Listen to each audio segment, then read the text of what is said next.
Feel అవ్వకు, నీకు నేను నేర్పిస్తానులే. ఎలా నేర్పిస్తావు? నేను స్విట్జర్లాండ్ వెళ్ళిపోతున్నానుగా. నందిని, నువ్వు స్విట్జర్లాండ్ వెళ్ళిపోతే నన్ను మర్చిపోతావా? ఎవరినైనా మర్చిపోతాను గాని నిన్ను మాత్రం మర్చిపోను. నాకు తెలుసు. ఇదిగో నీ కోసం కష్టపడి నేనే తయారు చేశాను, తీసుకో. Thank you. ఎలా ఉంది? భలేగా ఉంది.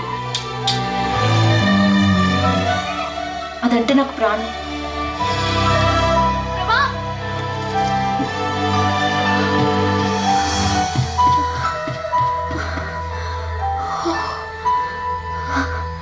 లోపలంతా వెతికాను, కనిపించలేదు. నీకు దొరికిందా?